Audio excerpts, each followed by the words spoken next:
Now, Predator realized he's going to prison for life. Let's do this one. A woman was found dead in Arizona. When a young Mennonite woman was found dead in Arizona, He has it done. He has it? He has it. Let's go. the police were desperate to discover why someone would take her several hours away from her home in New Mexico, only to shoot her dead and dump her body. Go, go, go. Sheriff's office, get out of the car! Get on the car. Turn off the car! Step out now! Little did they know that as they worked with the Mennonite community to solve this terrible crime, authorities would end up discovering a decade's worth of unsolved crimes, all leading back to one depraved man. Get your hands up! Step away from the car! On February 22nd, 2020, Cynthia Schultz was pleasantly spending her morning collecting firewood for her camp at the Sunset Crater National Park, around 20 miles from Flagstaff, Arizona. While out, Cynthia spotted a woman lying face down in the dirt. Thinking something might be wrong, she called out to the woman. However, when she didn't respond, Cynthia had a horrifying revelation. The woman was dead. Cynthia alerted the authorities, and soon the area was swarmed with police, trying to get to the bottom of this tragedy. He didn't move or nothing. He just came and looked, checked her, and okay. Rigid as a rigor mortis. She was real stiff, cold. It was immediately clear to the detectives that this case was a homicide, as the victim had a gunshot wound to the head, and her hands were bound together with duct tape. As they inspected the body closer, they noticed that the victim was wearing very modest and traditional clothes, which made them suspect she might be a Mennonite. Mennonites are a Christian denomination that practice a conservative lifestyle, dedicating themselves to their religion and only using technology that's strictly necessary, such as basic phones. Through forensic comparisons, the police were able to identify the mysterious victim as 27-year-old Sasha Kraus, a Mennonite woman who had gone missing from New Mexico on January 18th, over a month before she was discovered. While police may have finally been able to give their victim a name, it was now time to uncover her horrific story and find out the truth about how she ended up murdered in a national park nearly 300 miles from her home. Yeah. Through interviews and investigation, the police were able to determine that Sasha was a Sunday school teacher who had worked and lived on the Lamp and Light compound, a Mennonite community in Farmington, New Mexico. On the night of her disappearance, Sasha was making a quick late-night stop by the Sunday school to finish an errand. When she failed to come home that night, Sasha's roommates alerted the community, and the police were soon involved. Unfortunately, the case had hit a dead end fairly soon after beginning. And all right, here's what I think is going on, and this is just what I think. I don't know anything about this. I could be wrong. Maybe I'm wrong. I think she wanted out. I think she wanted to go somewhere else. She was supposed to be taken somewhere else. She either paid or maybe traded services, I don't know, for a way to get out of the Mennonite compound. And the person, instead of making good on his promise, killed her and dumped her body 300 miles away. And I'm guessing he probably did. This probably isn't the first person or the last person he did this to. And it seemed like Sasha had simply vanished into thin air. However, not only did authorities now have Sasha's body, they were also able to recover her phone, a key piece of evidence that could likely point them in the direction of their killer. Through phone records, the police were able to deduce that Sasha hadn't just vanished. She'd been kidnapped. As her kidnapper drove her to Arizona, Sasha's phone could be seen pinging off of select phone towers before it died. Throughout her entire trip to Arizona, there was only one other device pinging off of those same towers, and it belonged to a man named Mark Gooch. Mark Gooch was an airman working at Luke Air Force Base in Arizona, and at first glance it appeared he had nothing in common with Sasha outside of his cell phone records. Nevertheless, Lauren Nagel, the lead detective on the case, traveled to Luke Air Force Base and sat down with Mark for questioning. Detective Nagel introduces herself as Detective Jones, as she got married at some point between this interview and her appearance in court. Detective Jones versus the Gooch. Let's see who wins. Hi, thank you for your patience. That would work out that way. I asked you to come talk with me, and then, obviously, I get a phone call, right? Alright, so, I'm Detective Jones. I'm with the Sheriff's Office. I'm sure you're wondering what I want to chat with you about. Of course, I'm a civilian. We just gotta go through some procedural stuff first. The interview takes place in an interrogation room on Luke Air Force Base and is an ideal setup according to the Reed technique, a popular method of interrogation. There's no barrier between Detective Nagel and Mark, allowing her to observe all of his movements and nonverbal communication. God damn it, BFF. The walls appear to be bare, which is intentional to minimize distractions. It's also helpful that there's only one detective present, which can make the interview feel less threatening. Additionally, Mark is seated near the door, which helps send the message that he's able to leave at any time. This may make him less defensive and more likely to talk. It can also help prevent any false imprisonment Yeah, I got the claims app later. going too, but it Detective kind of Nagel sucks and a little Mark bit. speak Not gonna briefly lie. about his responsibilities as a mechanic in the Air Force before the detective asks about Mark's life back home. Need some work. So what'd you do before Air Force then? I worked in the diesel mechanic shop for about a year and did construction as well and grew up on a dairy farm. So. Oh yeah? That's pretty cool. Do you have siblings? Yes, ma'am. 6. Oh wow, really? Yep. Okay, big family. Yeah. Tell me about them, like how many brothers, sisters? 3 brothers and 3 sisters. Okay, got it. And where are they at now? All over the country. All over? Yes, ma'am. Are you the youngest? Yes, ma'am. Okay. Who would you say you're closest with? I don't know, we kind of got separated pretty good after everybody started moving out. So you're not close with any of them though? I talk with them on the phone here and there, but I'm probably closest. Maybe my brother back in Wisconsin. Oh, gotcha. Which brother's that? It's Sam. Sam. Okay. Mark comes across as a polite, well-mannered airman, but as we'll see over the course of the interview, this is just a facade. So what do you do on your time off? Uh-oh. A face aid.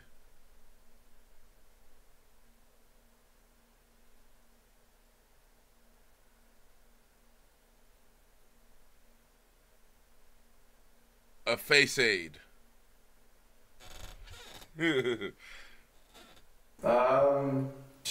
Play on my computer sometimes, play some games, go hiking as much as possible, but work on my car and bike a lot too. Try to stay active. Cool. Do you like go to church or anything like that? No, man, the church closed down. Oh, that's closed too? Coronavirus. Got you. Is that something that you did before it closed? Yes, ma'am. Okay. Yes, ma'am. I would attend church quite a bit. Okay. If you don't mind me asking about that, what kind of religion did you grow up in? We grew up in a Christian, I guess the religion, I guess is how you call it, but Christianity is how I was raised. Oh, okay. Any like specific denomination of Christianity? Yeah, what kind of Christian, bro? Mainly, they were called Mennonites, or Amish. I'm not sure how familiar you are with that. Yeah. Not really. Tell me about that. But basically drive darker colored vehicles.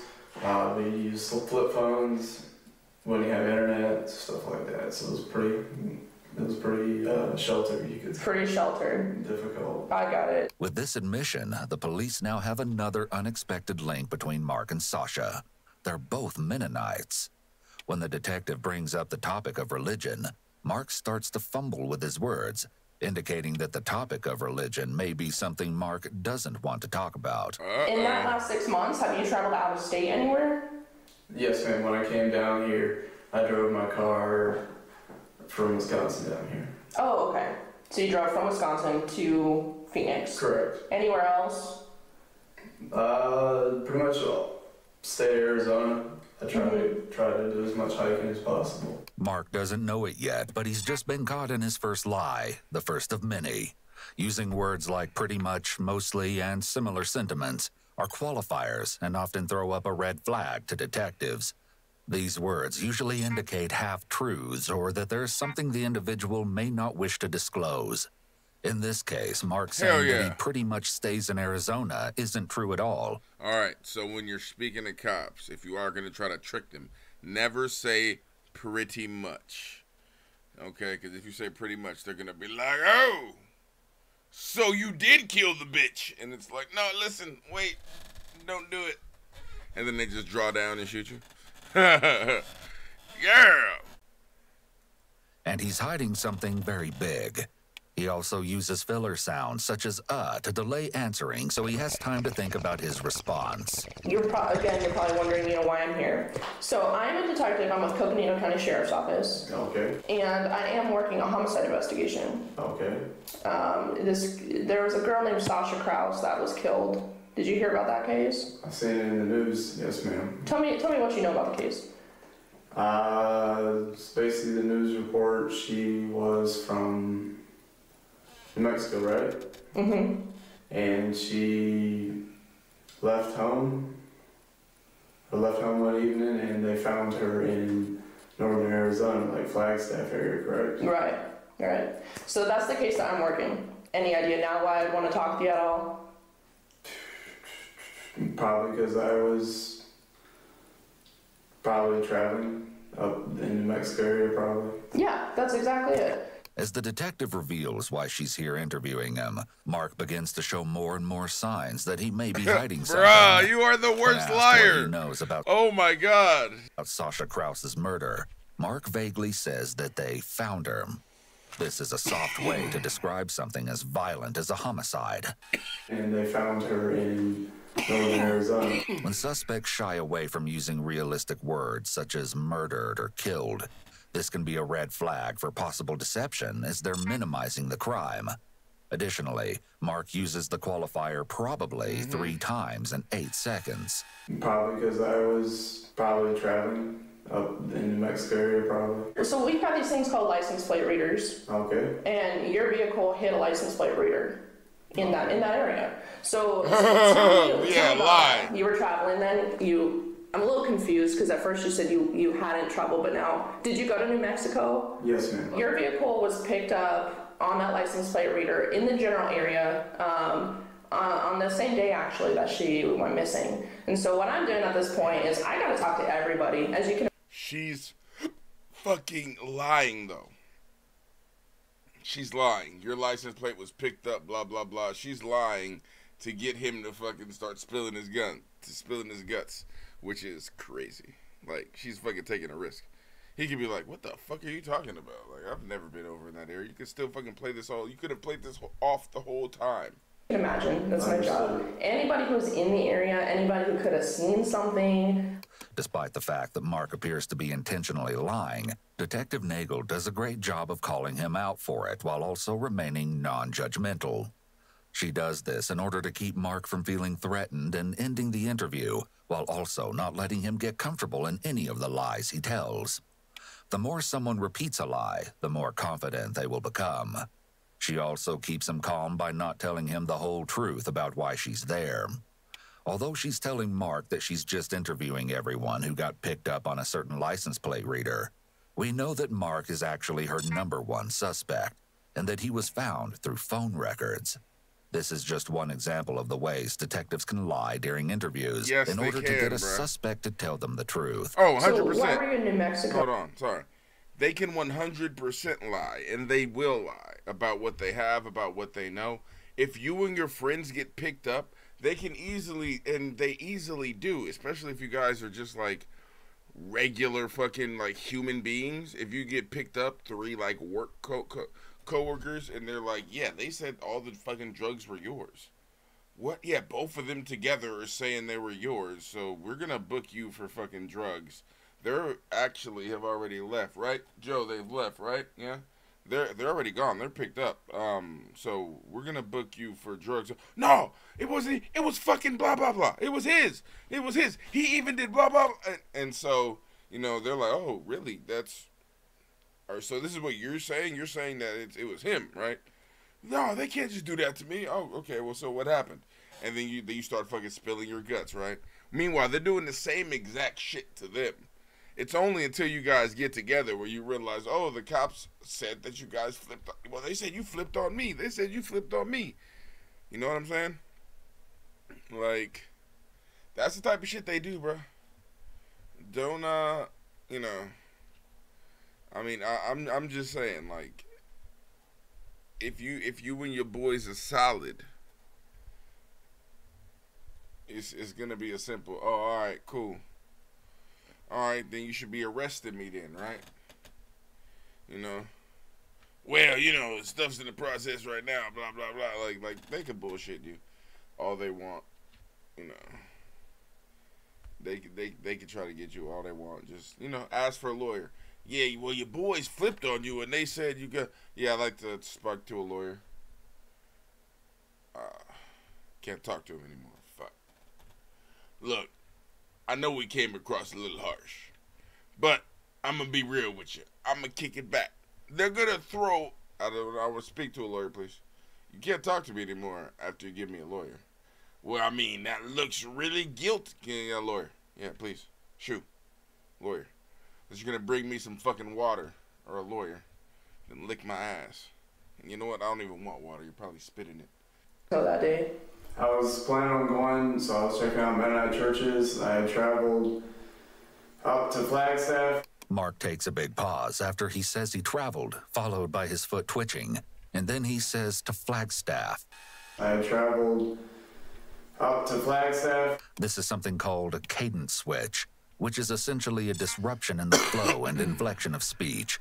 In an interrogation, this can be seen as an indication of something being left out of a story, as the speaker paused and changed their speech pattern. I was hoping that ski resort was still open. Yeah. They were closed due to coronavirus starting up. Mm-hmm. And so I figured I'd go check out a Mennonite church up in that area. So I knew some people from Wisconsin that used to live there. Mm-hmm. And I wanted to go just attend because I've really been missing that social life. Yeah. I used to have at Mennonite churches. Is there any reason why you didn't tell me when I asked you if you've traveled? You didn't mention that to me. Is there a reason that you didn't? No, man, I'm sorry. My memory just, I don't know. It's not what it used to be. I'm tired today. Mm-hmm. I'm sorry if I failed to mention that, but Okay. I was not trying to hide or withhold information. Okay, thanks. Once again, Mark is caught in a lie. While explaining why he was in New I just Mexico, don't remember. he mentions that he was wanting to go skiing. However, the ski resort he drove to, the Arizona Snow Bowl Ski Resort in Flagstaff, was closed due to COVID-19 restrictions. In actuality, the Snow Bowl didn't close for COVID until March, well after Mark would have been there on January 18th. As he says this, he half shrugs with his right shoulder. It's barely perceptible, but lines up when he says, "I don't know." Internally, he does know, and is just making excuses, but he's not confident in his memory excuse. Mark is also sitting with his leg crossed in a way that creates a barrier between himself and the detective. And the He bowels. switched to this Listen. guarded position after he was asked about traveling. Detective. He switched to this guarded position after he was asked about traveling. Mm-hmm. When questioned about why he didn't mention this trip earlier, Mark's military formality helps him appear more truthful than he's actually being. He refers to Detective Nagel as ma'am and immediately apologizes for not mentioning the trip because he was tired. Unfortunately for Mark, no matter how polite he is, this omission is definitely a sign that he has a reason to keep this trip a secret, and the detective has certainly picked up on that. He's going Do to you jail. remember that day then when you went to New Mexico?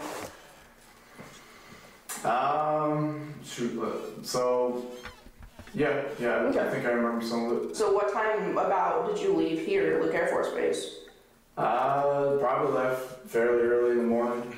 Okay. And then what time did you say I was in the area? I have to go grab I've got like the charts, the paper. Okay. What time? Well, let's go through the day. So when you say fairly early, what does that mean to you? Probably about 7. Okay. 7 is when I left to head up there. Mm-hmm. Stopped in Flagstaff for a while. Just got some, got some fuel, I believe. This is one of the last fully truthful statements Mark says while recounting his trip to New Mexico. While he may think he's being sneaky with his lies, Detective Nagel knows a lot more than she's letting on and is ready to catch every lie Mark throws her way. Did you go anywhere else while you're in Flagstaff? Nope, no, not on the way up. Pretty much straight driving. Had a really pretty snow-capped mountain up there. Yeah. At that time. Pretty much So you stopped straight in Flagstaff and driving. got gas, and Yep. then you think that you drove Bruh. directly to the church in Farmington? I stopped in Farmington to get some fuel. Watch how the detective suddenly starts kicking her foot. Since this discussion is about the scene of the crime, she likely feels a lot of pressure with these questions, trying to make sure she gets his story, and also has what she needs to confront him later. With all of his deceptive behavior already, she's likely fairly certain that he is the person she's looking for, and these are really the high-stakes questions. About 2 o'clock in the afternoon, I had swung by the church to check their sign and see what time their services was, and they were, let me think, I think it was a Sunday evening. At this point in the investigation, Detective Nagel has spent a lot of time at Sasha's church, looking for any sign of what happened to her on January 18th. In her entire time there, the detective has never seen any sign even somewhat similar to the one Mark is claiming to have checked. Did you, like, talk to anybody while you were there? No, there was no one at the church, and I didn't want to bother anybody, so. Did you like it? I don't know, what, is it a church that, like what you grew up in, or different? It looked fairly similar, but it's not really the same, so I'm a little disappointed with the whole long drive and everything. I didn't really see it as working out long term to make it there. Yeah, that is a long drive. It'd be way too far to drive every weekend, so I got talked to my friend. He wanted to go hiking on Sunday, and I really wanted to make it for that. I looked with him in the shop. And who's that friend? His name's Kefley. Mark claims that he made plans with Kefley to go hiking the following day. However, according to Kefley himself, the two actually went to a swap meet, also known as a flea market. From what I'm understanding, it doesn't...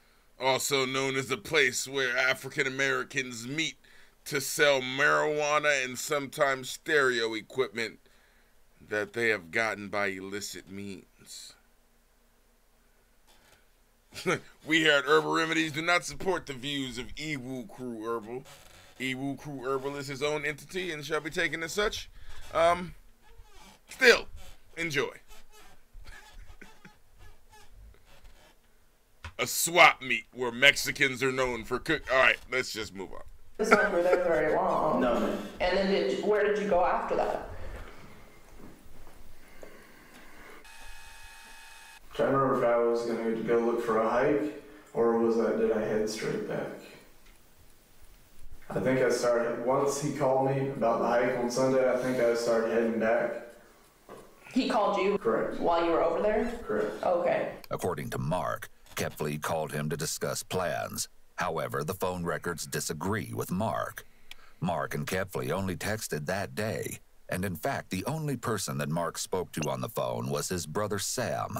Not only did Mark and Sam call, but they actually called each other 6 times. Sam Gooch.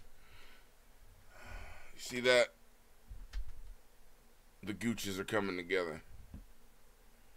Oh my God. Oh my fucking God. Not only did Mark and Sam call, but they actually called each other 6 times for a total of nearly 2.5 hours, which is longer than the two had talked on the phone for the last 6 months combined. On the way back home, did you stop anywhere? I don't know, I might have made it to Phoenix. On full tank, I don't know. I'd have to check. Okay. So am I understanding correctly, you don't remember stopping anywhere? No, ma'am. Is that fair to say? Yes, ma'am. Okay.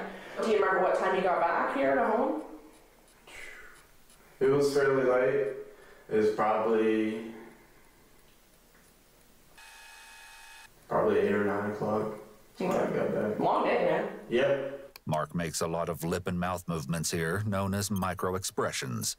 One of the biggest indicators of deception and hiding something is a movement called disappearing lips, which Mark demonstrates. Once again, Mark's account of the trip contradicts his phone records. While he might say that he went straight home from New Mexico, the records actually show him stopping in Sunset Crater National Park for several hours. With Mark having officially told his story about where he was on the day of Sasha's murder, Detective Nagel is noticing more and more red flags. Mark consistently lies, hesitates, and supposedly struggles to recall information when he is asked about stops he made, times, and what he was doing at specific points throughout his trip. When a suspect has a memory of extremes, meaning their memory is either too good or too bad, this is seen as a red flag to detectives. Just over 2 months have passed since January 18th, so it doesn't make sense that Mark is struggling so much to recall basic information about his trip. Given that this trip was pretty out of the ordinary for him, the trip should actually stick out in his mind even more. What do you think should happen to the person that did that to Sasha? As far as, like, what are you getting at there? Like if we caught the person who killed her, what should happen to them? Well, you should probably let the law deal with it. And Maybe the Mennonite community has a way of doing things differently. In the Reed technique, this line of questioning is known as the punishment question, and it can be a good indicator of deception. Individuals who give vague answers are more likely to be deceptive than those who answer with strong, definitive punishments. Mark pauses for an incredibly long time after being asked what he thinks should happen to Sasha's killer, and he eventually settles on, "I don't know." This is the exact type of vague answer that sets off alarm bells for detectives when it comes to the punishment question. After a few more questions, Detective Nagel tells Mark that she's going to step out for just a few minutes to review her notes. After letting Mark stew for 10 minutes, Detective Nagel comes back in and gets ready to really take Mark's story apart and figure out what exactly it is that he's lying about. On the way back, what time did you come back through the gate? all right. So Mark is probably one of the worst pieces of shit to touch the face of the earth, I think. Maybe I'm going too hard on him. All he did was kill one person. I thought this was gonna be like a whole like human trafficking plot that spanned like across the country or something. It's just one Mennonite white boy, and they managed to find him with like phone records, which is pretty scary. It was dark, possibly 8 or 9. Probably later than that, I'm not sure. So if what's like a reasonable time frame? So like you're saying around 8 or 9, like what's the latest you think you possibly came through that gate? Probably could have been 1 or 2. 8 or 9 to 1 or 2 is probably the most time frame that I can think of. Okay. It was dark when I came through. It's kind of a big time frame there though. I understand. 8 p.m. to 2 a.m. is pretty different. I understand. Okay. So you want to stick with that? Yes, ma'am. Now that Detective Nagel has informed Mark his story doesn't add up, it's likely that he's going to respond with even less specifics than he was before, hence his 6-hour time span. If Mark is adamant that he got home at 8 p.m., but then video footage shows otherwise, it will reflect badly on his credibility. On the other hand, if he admits that it was 2 a.m. when he got home, then there's a large chunk of time that's completely unaccounted for between Mark leaving the church and arriving home. While Mark might be trying to avoid getting caught in a lie by avoiding specifics, in actuality, this just makes him even more suspicious. So what if I told you that the time that you came in the gate that morning was 6:53 in the morning? Would not guess it was that late. That's a long time. Yes, ma'am. So how do you explain that? I stopped and slept in the car. On the way back, I had trouble staying awake. Tried to stop and sleep multiple times, but that's couldn't really sleep. It was cold. Okay. On the drive back. Okay. Now, Mark has to scramble to fill in the gaps that Detective Nagel is pointing out. Mark claimed he left at 7 in the morning on January 18th, and according to the detective's records, he didn't get home until nearly that same time the following morning. Not only is this around 10 hours after the original time Mark gave for when he got home, but it's almost 5 hours after the revised time he gave. It's also highly suspicious that he has never mentioned this supposed nap he took in his car on the way home. Oh, now and he it took a definitely nap. comes across that Mark is doing anything he can to try and cover up his lies. Have you gone to Flagstaff any more than that one time? No, ma'am. Except when I came down from Wisconsin to Luke. I don't remember which route I took coming in. Okay. So after this New Mexico trip, you have not gone back up to Flagstaff again. Is that right? Not to my knowledge. Mark saying not to my knowledge doesn't make sense here, because how could he travel somewhere without his knowledge? This is a selective memory statement, but in this situation, it also just doesn't even fit with the statement, and he would have been better off going with I'm not sure, or I don't think so, or some other selective memory statement. He must be starting to really feel some anxiety about this, Not because to my his thought knowledge. processes are less logical, and his word choices aren't great. So I know that you went back up to Flagstaff a couple days later. Okay. And I've got a couple different ways to confirm that, like your gate checkouts and evidence that you were up in Flagstaff. So did you go back to Flagstaff for some reason a couple days later? Possibly went for a drive. Went to go. I don't remember. When asked about going to Flagstaff again, Mark hesitates for a long time before answering. Significant delays can be a red flag for deception. Some questions require thought, so it would make sense for someone to stop and think before answering. However, it doesn't take this much thought to remember if you recently went to a town 2 hours away from where you live, meaning that Mark's hesitation just comes off as suspicious. Piece of Clearly, shit. Mark isn't going to be truthful about what he was really up to on January 18th. So Detective Nagel changes gears and starts asking Mark more about his Mennonite connection to Sasha. Earlier when we were talking, you mentioned how when you're not born into the Mennonite church, we use that word outsider. Like you're kind of an outsider compared to like people who are born in. Sasha was like that too. Did you know that? No. Her family was not born into Mennonite church. So I'm wondering if you're willing to kind of tell me. I noticed I just saw a little bit of an emotion in you when we talked about that. Is there something that happened to you in the Mennonite church that upsets you? Not really. It's just a way of life, and I didn't really like it, and I was happy to be out of it. My parents left the church. By stating not really, he's denying anything happened to him, but not strongly. By using a qualifying statement instead of just saying no, it suggests that there is something, but he doesn't want to talk about it. Okay. So Mark, what I do for a living is talk to people. Understood. And I just feel like I can read people a little. I know I don't know you. I'm not going to even pretend I do. But there's something there. And is it just something you don't want to talk about? Something that happened that made you leave the church? No, ma'am. I pretty much left the church when my parents decided to leave. Okay. Mark uses another qualifier, but what is more interesting are his lip movements. It seems like his lip movements are his fidgeting behaviors, but he's probably had some training about not showing anxiety both in the home he grew up in, as well as in the military, so he doesn't have a lot of the bigger nonverbal cues that we look for. Yet these lip movements, which continue to return to the disappearing lips, make it clear that he's withholding information. It's almost like he's trying to hold in whatever it is he really wants to say. While Mark may be playing it cool, the detective knows he's hiding something. Before this interview even began, Detective Nagel was able to go through Mark's text messages and saw some concerning things regarding his views on Mennonites. In a text conversation, Mark and Sam are told by their brother Jacob, a Virginia state trooper, that he had just given 2 Mennonites a speeding ticket.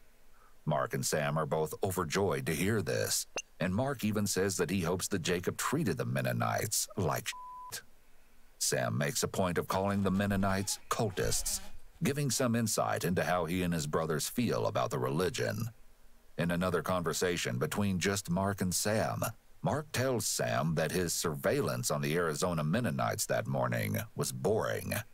The use of the word surveillance was incredibly alarming to authorities, and clued them into the fact that he may have been planning some kind of attack on the community for quite a while. We have a detective talking to Sam right now.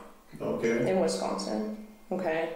And so I want you to know that for this main reason.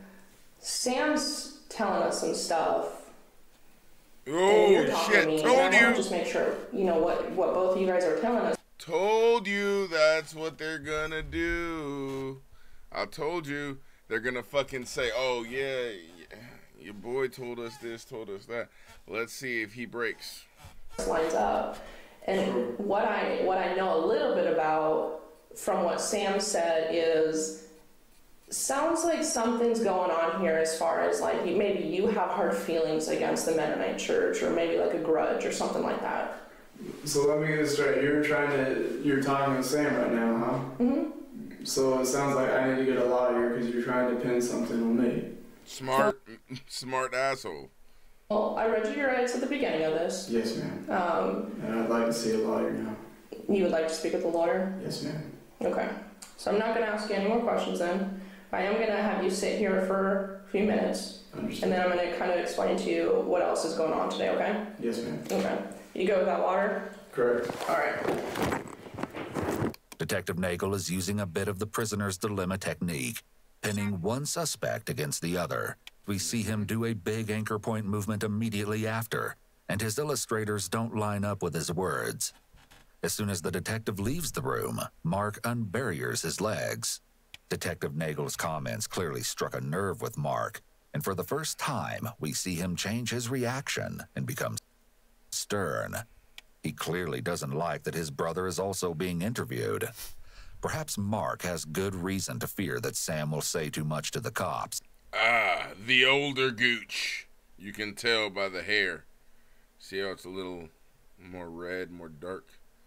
When the gooch gets older, the hair grows darker and more ginger, as you can tell. As while Sam refused to answer the majority of questions during his brief interview, he did say one thing that caught detectives' attention.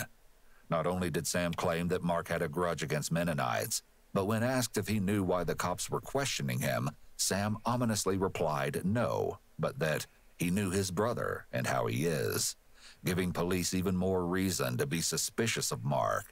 With his interview concluded, Mark was served several search warrants for his phone, apartment, and car. Damn. All of which proved to be very enlightening to the authorities. The first thing investigators noticed when looking at Mark's car was how spotless it was.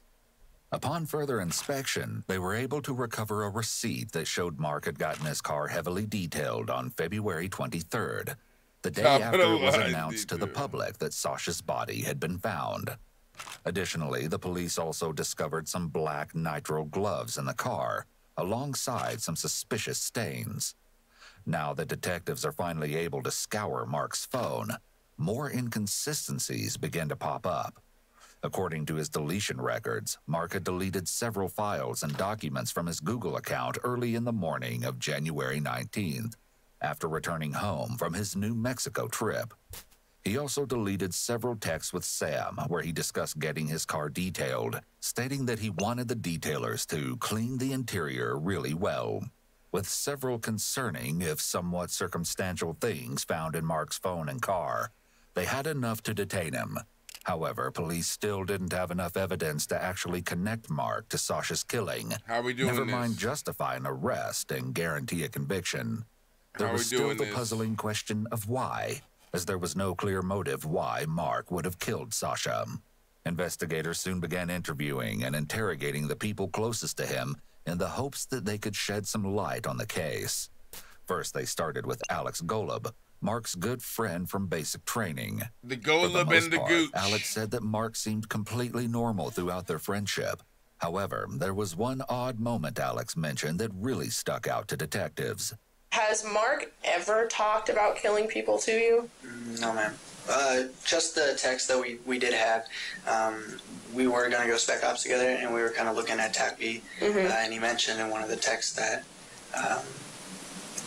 something like he'd be happy to get paid for killing people. Exactly. But I was just like, oh, I mean, that's kind of like a gooch thing. It's just a weird thing to say, so I was like, oh, that's just gooch. It's like a gooch thing. Oh, that's just gooch. Right, that's just gooch. The Golub and the Gooch. 2 peas in a pod. And also, you know, it's the enemy, so I mean, I don't really take it as like he's wanting to kill innocents. It's more like the enemy. Okay, these are exactly what you're referring to, probably. See that the highlighted conversation between you guys? Yes, ma'am. Is that what you were just talking about? Let's go TAC B together. Yes, ma'am. Do you have the one where it says Yes. Where it says, I would like to get paid to kill people. Right. and I don't have the next page, but from what I recall of that conversation, you didn't say, "Whoa, man, that's weird," or you guys kind of just went on. I think I just typed his name in all caps because that's what I would always say. Okay. If he said something just like strange. While Alex laughed off Mark's comment, there's no denying that it's concerning. This text from Mark implies that he may have been harboring these sorts of morbid desires long before targeting Sasha. It was about respect too. Like one guy in our sister class, he had his feet up on the desk one day, and Gooch was like, "Oh, you should probably get your feet off the desk." Mm-hmm. And the other dude made a snarky comment like, "Oh, you're telling me what to do," kind of thing now. Yeah. And I could tell that Gooch got pretty mad at that. I was like, calm down. Okay. From Alex's story about Mark, we can see some indications that Mark may struggle with anger control. The story is also indicative of excessive rigidity. People who are very rigid when it comes to social rules may often get into confrontations And with will others murder you because they can't cope with seeing any rule-breaking behaviors they deem inappropriate. While this might seem contradictory at first, given the accusations against Mark, he may feel that the rules don't apply to him. This is a trait typically found in individuals. He's the Gooch. The rules never applied to the Gooch. With antisocial personality disorder. How do you remember Mark reacting to stress? Just stiff as a board, very disciplined. Never, Stiff Gooch is a stressful Gooch. Remember that. Never screamed back, never lost his cool, kind of thing. Okay.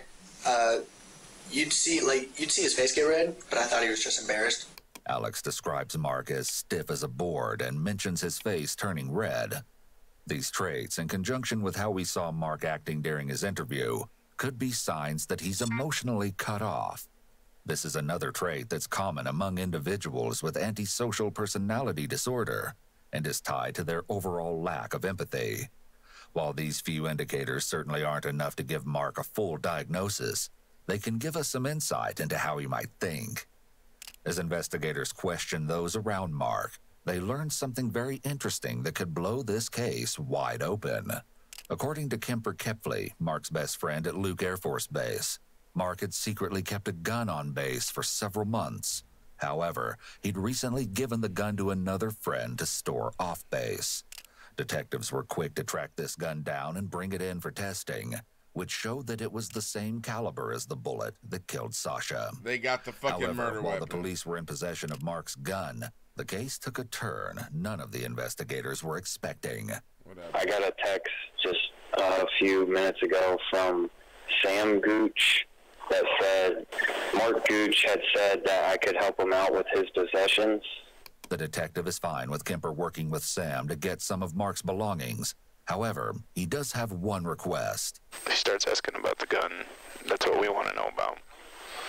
Right. Okay.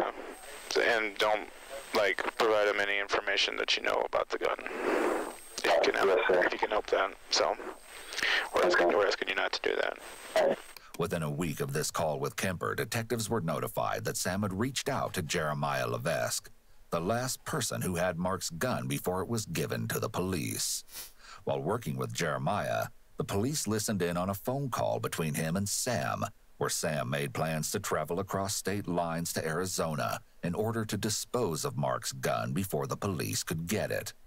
In the call, Sam told Jeremiah, "Considering what's going on, if you're comfortable, I would say get rid of the gun any way you deem fit. If not, I will deal with it whenever I get there." Jeremiah was then able to arrange a meetup point with Sam where they planned to trade Mark's gun. However, unbeknownst to Sam, Jeremiah had been given a replica gun by the police, and officers were going to be covertly hidden around the meetup site, waiting to make their arrest. Do it. Target just pulled into the second parking spot. No problem. There you go, sir. Hey, move. That's good. Hey, call it in. I can't. My phone. Where's your phone? Target's getting back in his car. He's got the gun. Target has a gun. He has it? He has it. Let's go. He has it, bro. Get him.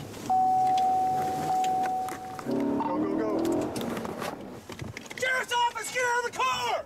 Get on the car! Turn off the car! Step out now! Get your hands up! Step away from the car! Step towards me! Turn away from me now! Get on your knees! Get on your knees! Put your hands behind your head! Passenger, get out of the car! Passenger, in the back, get out of the car! With their sting operation successful and Sam Gooch arrested, it was time for the detectives to find out why Sam was so set on disposing of Mark's gun. Bruh. Detective Troy Short was sent in to interrogate Sam, and he was immediately met with resistance. You want to start from the beginning and I believe you think I know more than I do, and so explain me what that means. You know what I mean? If I know more than you do, help me understand that. I don't think this is going to be a productive conversation for me, and Do you want to tell me about tonight? No, sir. Okay. Do you want to tell me why you guys came halfway across the country to pick up a gun? No, sir. Okay. Do you understand why you're here in the room? Yes, sir. Here's the deal, Sam. A part of me even feels bad right now because, like I told you back in Wisconsin, you weren't a focus. You weren't a suspect. Mm-hmm. And now, because of some bad choices, you're in some serious trouble. Not as serious as Mark by any means. You know what I mean? He's in some serious trouble, and I tried to explain that to you back there. Is there anything you can do to help yourself right now, or help yourself out of this mess, or? As much as I would like to, I frankly do not believe you have my best interest in mind. Okay. And I do not think discussing this with you would be helpful. While Sam may be refusing to give the detective the answers he's looking for, he has yet to actually invoke his Miranda rights. Whether or not Sam knows this, refusing to answer a line of questioning is not enough to stop an interrogation and get a lawyer. We can see that Sam is being very cautious in how he responds to Detective Short. When he pauses to take a sip of water after being asked a question, it's likely that he was doing this as a stalling tactic to allow himself time to carefully pick his words. Sam appears to have some prior knowledge about interrogations, as he is correct that the detective doesn't have the suspect's best interests in mind. He appears reluctant to speak as he likely doesn't want to incriminate himself or his brother further by saying the wrong thing. Why did he call you for this extended period of time on that specific day?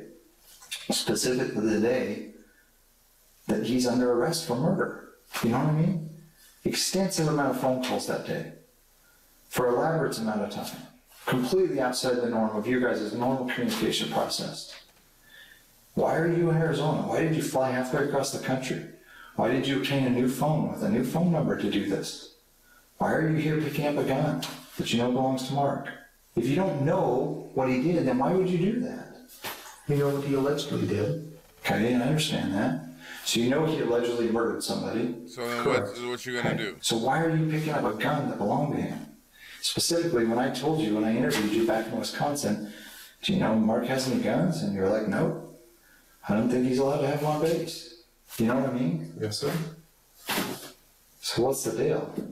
I would like to collect all of Mark's possessions as possible. If that gun is his possession, I would like to collect that as well. Sam refuses to tell the detective why he tried to dispose of Mark's gun, but there are a few possible explanations. Mark claimed that Sam was his closest brother.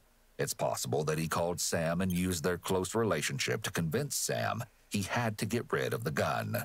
Not because Mark killed someone, but because police thought he did.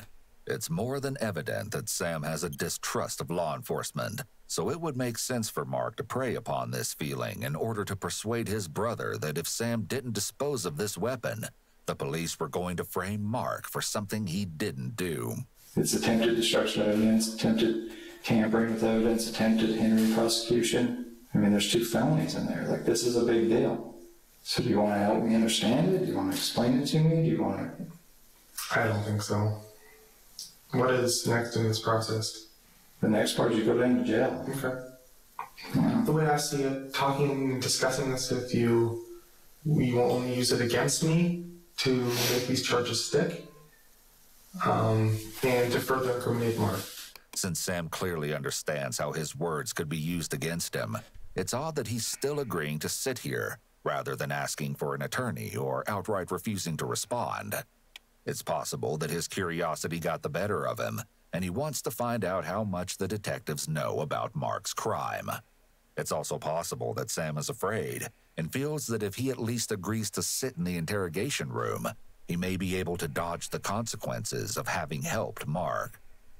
With Sam's interview at a stalemate, the detectives are forced to look elsewhere for information. Throughout their entire investigation, the one thing they haven't been able to deduce clearly is motive. Was this just a random killing? Or was there something more at play here? While it's clear that Mark had some sort of grudge against Mennonites, it made no sense that someone with no prior criminal history would suddenly plan an elaborate murder 6 hours away from their home and target someone they'd never even heard of before. At least that's what Detective Nagel thought until she spoke with some Mennonites from Wisconsin and discovered that Mark's past wasn't quite as clean as it seemed. In a phone interview with Mark's former pastor, James Luke Martin, Detective Nagel learned that no one in Mark's former church was surprised to learn that he'd now been arrested in connection with such a heinous crime, as Mark had a reputation for taking revenge on others. Mark had also allegedly been involved in several robberies at the church. When the church tried to punish him for his involvement, his parents stepped in and decided to leave the church for being too critical of Mark. However, this was not the end of Mark's criminal activities. While living with his sister in Pennsylvania, Mark was accused of stealing money from the local Mennonites. Soon after, everyone who accused Mark of stealing money discovered that their cars suspiciously stopped working. After investigating further, these Mennonites found that sand had been placed into the oil pans of their cars, causing their engines to stop working. Bruh! While those affected weren't able to prove it was Mark who put the sand there, it doesn't seem like a... So he stole your fucking money and then fucked your car up on top of that when you blamed him?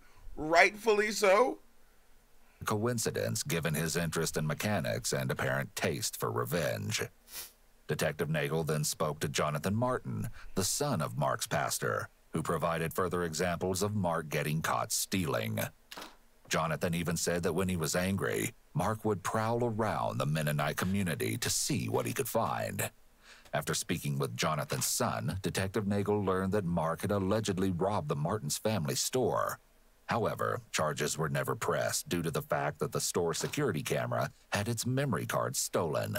So there was never visual proof of Mark being the one who robbed the store. But he did. While there may not have been any evidence of Mark's involvement at the time of the robbery, Detective Nagel was able to actually find the security footage from that robbery on Mark's own phone. And it showed a man with Mark's height and build robbing the store.